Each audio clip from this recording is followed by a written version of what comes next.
ఏ వానికేంద్ర రందా రౌసా 10 ఎకరాల ఆసామి ఏక్ నెంబర్ ఇల్లు 2 కొడుకులకు నౌకరే ఇంకేం రంది అని అంటుంటారు.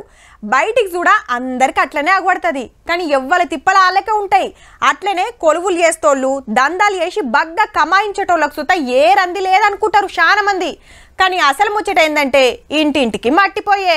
తెలంగాణలో చాలా మందికి మెంటల్ టెన్షన్లు ఉన్నాయి. అటుల్లో మీ మనసుకు బాధ అనిపిస్తే మాకు ఎప్పుడు రండి సర్కార్ టెలిమానస్ కాల్ సెంటర్ తెరిస్తే నెలకు 4000 మంది ఫోన్లు చేస్తుర్రు అంటే చూడుర్రిగా. తిప్పల పడుతున్న దాంట్లో 160 మంది పడుసోళ్లే. చదువుల బరువు, కొలువుల తిప్పలు, అప్పుల బాధలు, ఆస్తుల పంచాదులు, ఇటు ఇంటి పోరు అటు ఆఫీసుల బాస్ ప్రెజరు, బెట్టింగ్ లో పైసలు పోగొట్టుకున్నోళ్ళు, పానం చూస్తాయి తిప్పల పడుతున్నోళ్ళు, ఫోన్లతోటి నిధులకు దూరం అయినోళ్ళు, మందు గుట్కాలు మానలేనోళ్ళు, ఇట్లా చాలా మందే ఉన్నారు.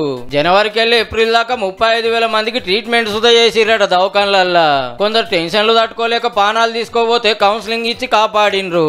ఇంటి ఆయన సతాయిస్తుండని, తాగొచ్చి కొడుతున్నాడని, అత్తమామలు తిప్పలు పెడుతున్నారని అక్కలు ఫోన్లు చేస్తుంటే కొడుకు కోడలు చూస్తలేరు, అన్నదమ్ములు కొట్లాడుతున్నారు, ఆస్తి కోసం గోస పెడుతున్నారని పెద్ద మనుషులు గోడు చెప్పుకుంటున్నారట. గమ్మత్ ఏందంటే సర్కార్ దవాఖాన్లల్లో గిసొంటి కాల్ సెంటర్ ఉంటుందని ఇంకా చాలా మందికి తెలియదట. లేకుంటే ఇంకెన్నొచ్చును. అయినా మనిషి అన్నాక టెన్షన్లు మామూలే. కష్టం వస్తే ఇంటోళ్ళకు చెప్పుకోవాలి, దోస్తులకు మతలకు పంపాలి, లేదంటే గిసొంటి సెంటర్లకు పోవాలి, ఒత్తిడి తగ్గించుకొని మన పని మనం చూసుకోవాలి.